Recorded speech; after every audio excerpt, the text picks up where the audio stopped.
Olá, pessoal. Bom, hoje o assunto é transtornos alimentares e diabetes.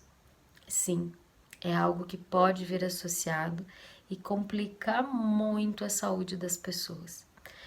O transtorno alimentar em si, ele é considerado como sendo, vou tentar resumir aqui para vocês, mas assim, são hábitos que envolvem a alimentação e que acabam comprometendo a saúde e também essa parte de desenvolvimento psicossocial. E quando a gente fala de transtorno alimentar, é importante a gente dizer que não é algo incomum, principalmente em pessoas que possuem alguma doença crônica, como por exemplo diabetes. No caso de apresentar uma doença crônica e a probabilidade de desenvolver um transtorno alimentar, ela acaba sendo muito elevada. Por quê? Existe um pensamento de controle alimentar de uma forma muito obsessiva e muitas vezes as orientações nutricionais elas acabam sendo direcionadas exatamente dessa forma. Tipo assim, você precisa fazer desse jeito, se não for assim não vai funcionar, né? Ou ainda, ou você corta todo o macarrão da sua vida ou você não vai ter resultados com o seu diabetes. Orientações como essa levam a uma certa obsessão no controle da alimentação.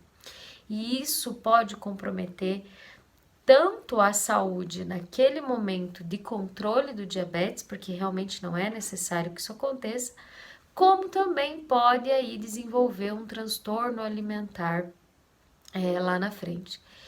E o que é comum, como eu falei para vocês. Então, é muito importante a gente conversar sobre isso, né? Sobre determinadas restrições severas, obsessões por um controle alimentar, retirar completamente determinados alimentos da sua rotina. Isso com certeza não vai te colocar numa relação psicossocial de saúde. Isso acaba envolvendo outras áreas da sua saúde, o que compromete com certeza os seus resultados e ainda pode desenvolver aí uma outra doença, como é o caso dos transtornos. E o tratamento do transtorno alimentar, ele é um tratamento complexo, né? E quando ele vem associado à presença de diabetes, é algo que a gente precisa ficar muito atento. E aí eu vou colocar para vocês uma questão aí de reflexão, né? Com relação aos nossos adolescentes diagnosticados com diabetes. Nós já temos uma fase extremamente complexa, né? Uma fase onde essa questão social, onde essa afirmação do ser, do ter e o de conviver com as outras pessoas é algo que está se formando. E quando existe essa questão do diabetes, a gente precisa ter essa relação de saúde com esse adolescente. Esse adolescente precisa saber realmente o que está acontecendo com ele para que ele não desenvolva nenhum tipo de transtorno alimentar. Tá? E os transtornos alimentares eles podem ser diversos, tanto de restrição no consumo como de compulsões de determinados alimentos. E as duas coisas são muito comuns na adolescência do adolescente diabético.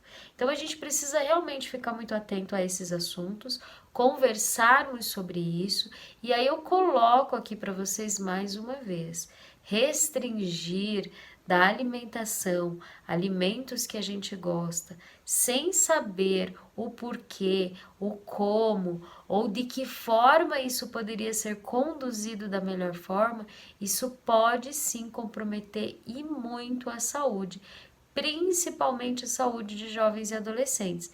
Mas eu não excluo esse desenvolvimento de transtornos alimentares de pessoas com mais idade.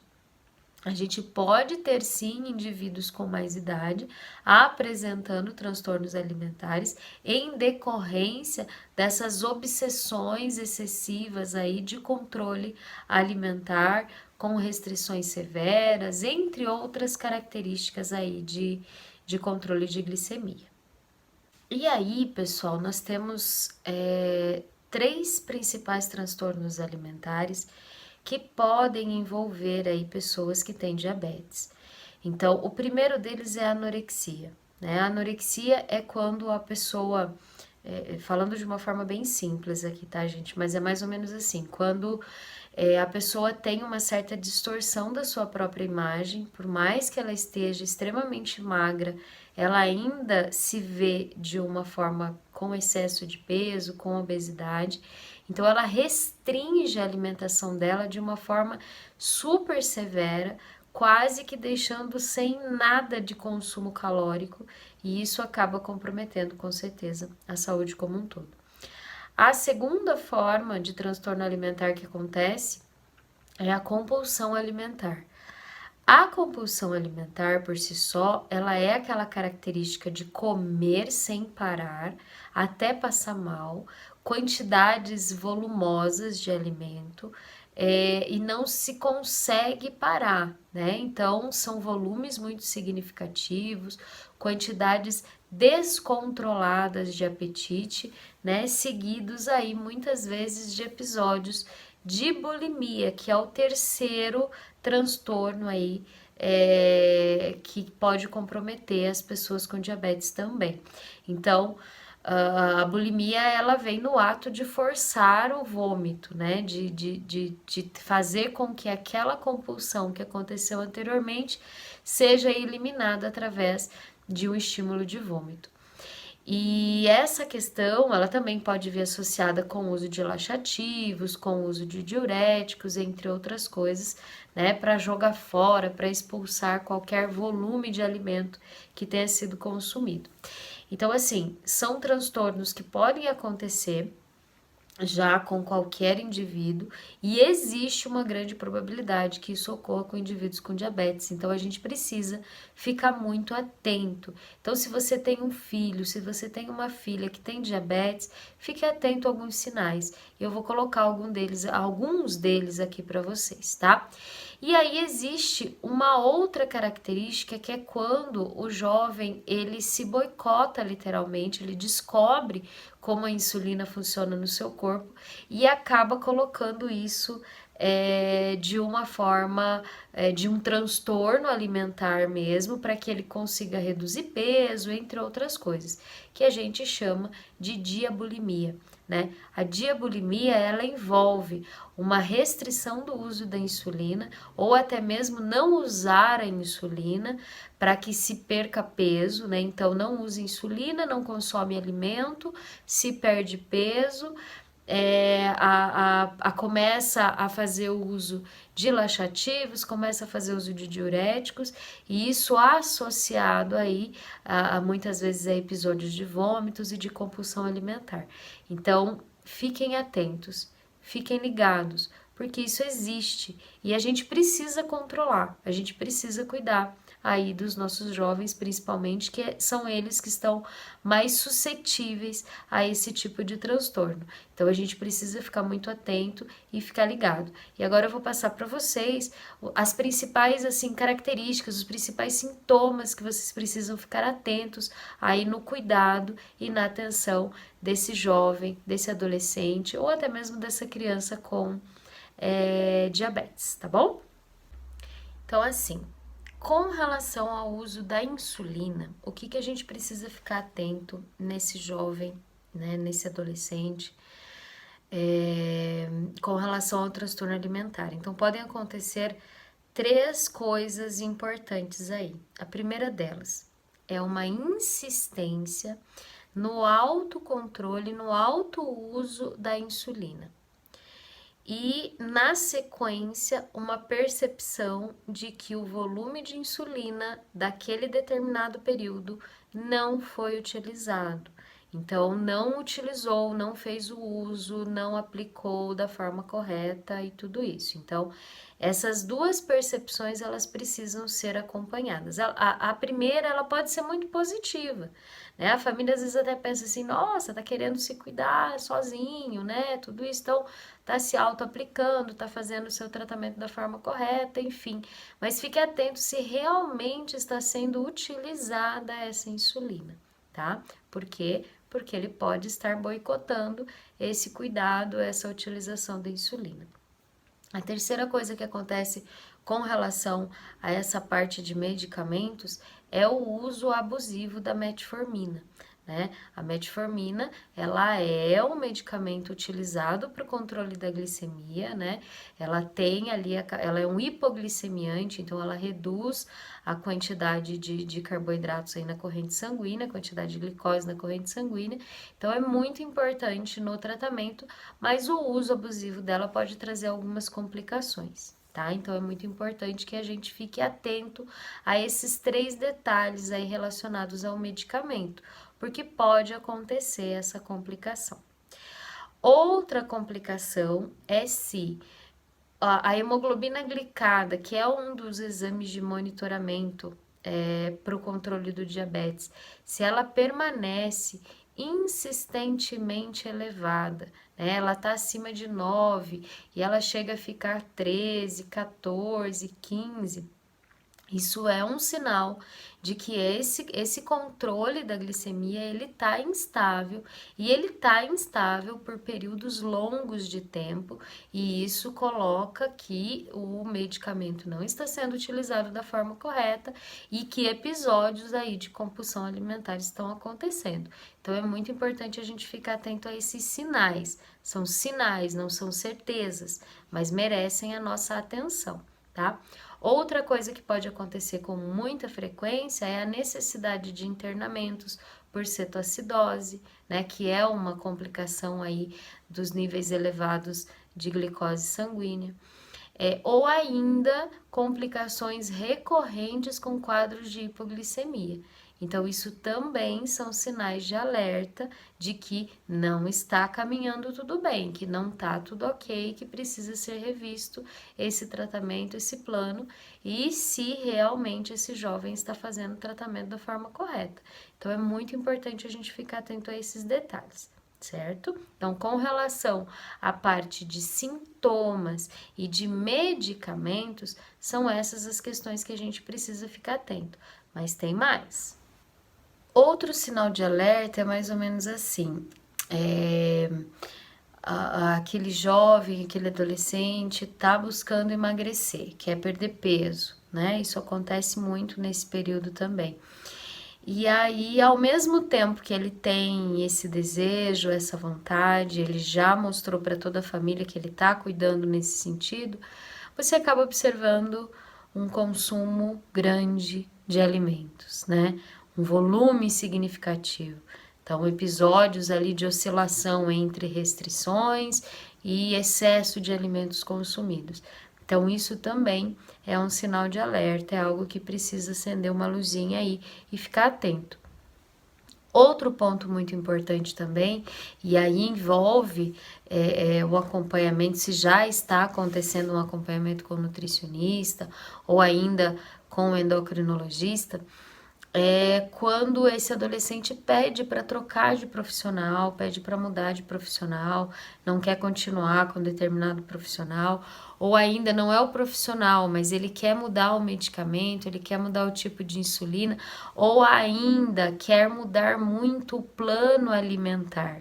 Não fica satisfeito, não quer seguir determinado plano que foi elaborado, que foi traçado, que foi conversado, quer ficar trocando excessivamente, não concorda, discorda de tudo, né? Não se mostra ativo, não se mostra decidido em fazer algo pela sua saúde. Então, isso é muito importante, são sinais de alerta importantes para a gente ter uma atenção maior com relação ao hábito alimentar, para não desenvolver um transtorno alimentar. Então, é algo que a gente precisa acompanhar, precisa monitorar e precisa ver de perto. Isso vai ter uma relação também com essas questões de saciedade, de observar quando se está satisfeito, de ter essa percepção sobre si mesmo. E é algo que culturalmente a gente acabou perdendo. Então é assim, fundamental, é importante que a gente converse, que a gente organize, que a gente reveja, que a gente fique atento atento a esses sinais, porque isso pode mudar uma vida, isso pode transformar aí e auxiliar muito em todo esse processo de tratamento.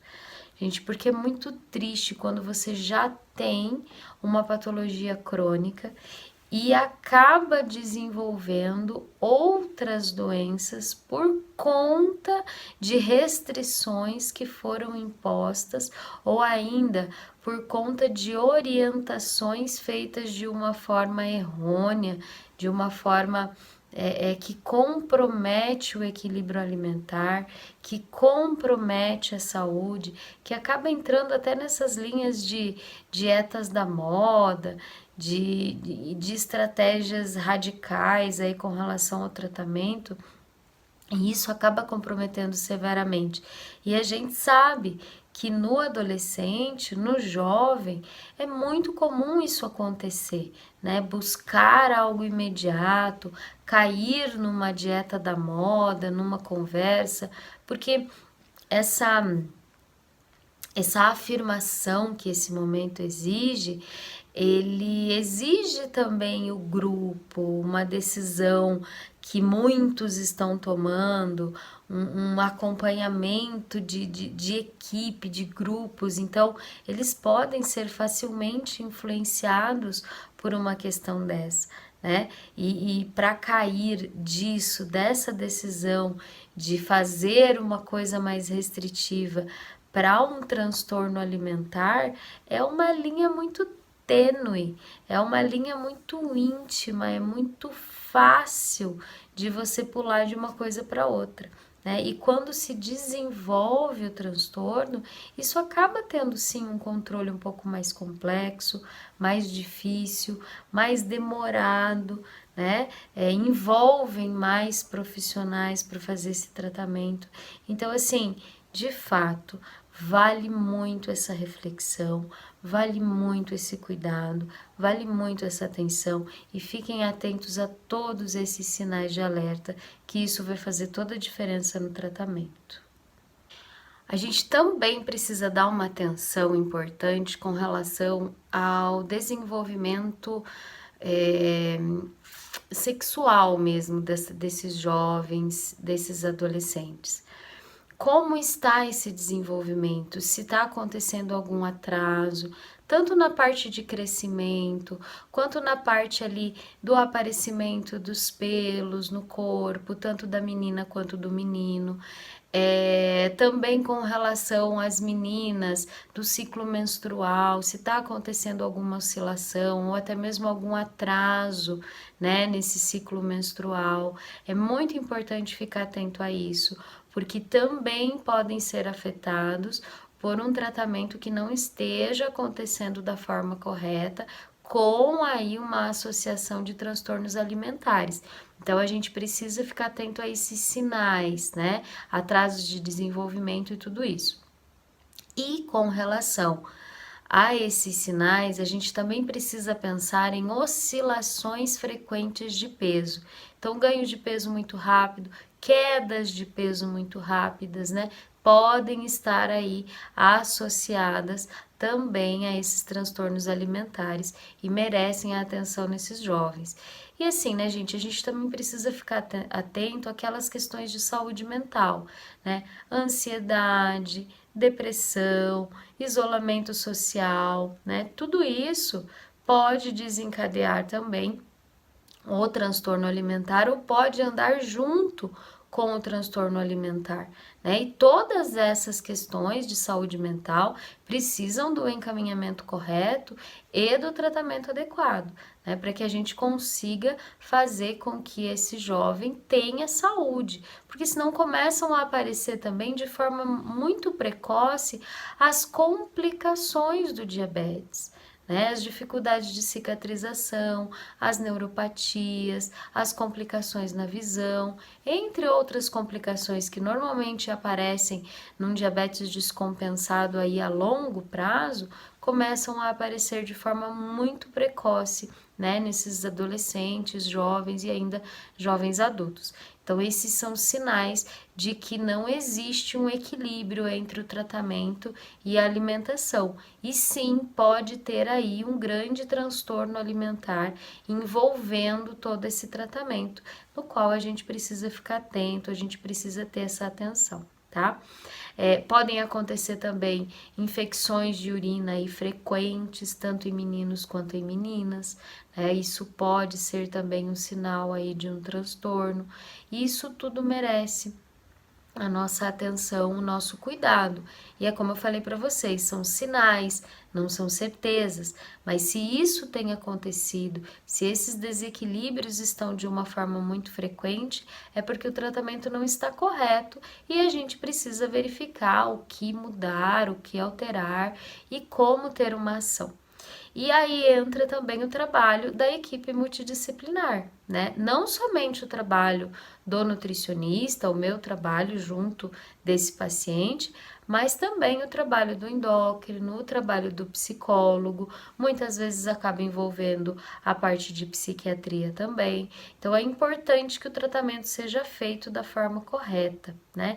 E com relação à parte alimentar, a parte nutricional, aqui fica um alerta para as famílias, né? Algo muito importante da gente organizar e aquilo que eu falo dessa convivência de equilíbrio entre as famílias, né? A restrição severa,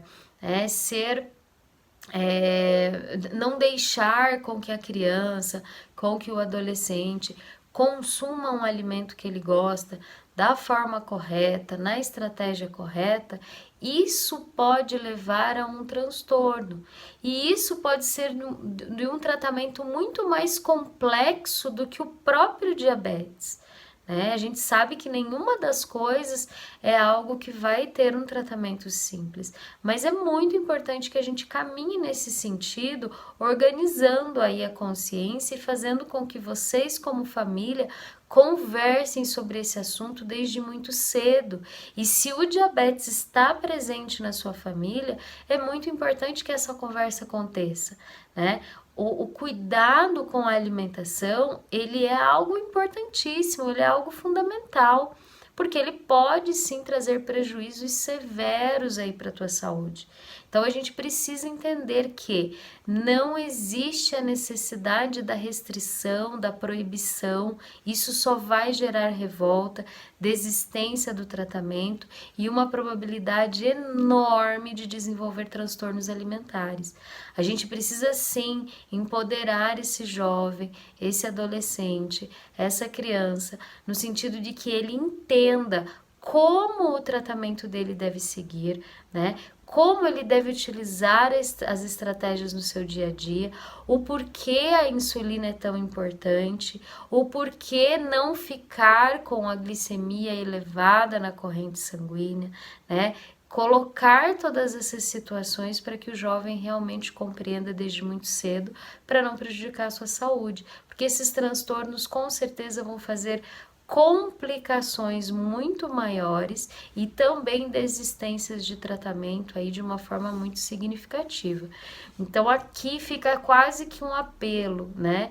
Não existe a necessidade da restrição severa, da proibição, de nada disso. A gente só precisa aprender a forma correta, o direcionamento adequado, né? É muito importante que essa responsabilidade caia sobre esse jovem, sobre esse adolescente, de uma forma positiva, né? Não de uma forma de limites, de restrições e de tudo isso que acaba acontecendo, né? A gente precisa ter essa consciência de um tratamento adequado, equilibrado e ensinando, colocando realmente essa situação para esse jovem, para esse adolescente.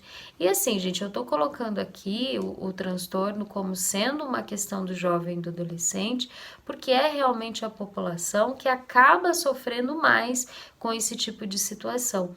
Mas não é a única, tá? Qualquer indivíduo pode passar pelo desenvolvimento de um transtorno alimentar e isso pode complicar ainda mais o tratamento. Então, a gente precisa ficar atento aos sinais, né? Se você está se percebendo compulsivo, né? Ou então tendo episódios aí de vômitos após as refeições, ou ainda restringindo severamente a sua alimentação, isso não é normal, isso não é saudável, não é dessa forma que a gente deve seguir o tratamento. Então é muito importante que a gente reflita sobre isso, organize a sua rotina, conversem em família, né? Acho que uma das coisas que vocês mais ouvem aqui quando eu comento com vocês é essa questão do conversar em família. Alimento deve ser um assunto de família e quando existe uma doença crônica na família, como diabetes, ainda mais, né? A gente precisa conhecer, a gente precisa ir a fundo, a gente precisa se empoderar desse conhecimento para que o tratamento flua de uma forma positiva, de uma forma correta, equilibrada, sem o desenvolvimento de outras doenças por conta de uma doença crônica, né? E que vai exigir aí um tratamento, um cuidado, uma atenção também de uma forma diferenciada. Então vamos ficar atento, pessoal. Fiquem atentos aos sinais, tá? E não deixem com que orientações restritivas de forma severa acabem aí atrapalhando o equilíbrio de todo esse processo, né? Nenhum alimento vai ser proibido, principalmente aí para a juventude. A gente precisa saber a forma correta de consumir.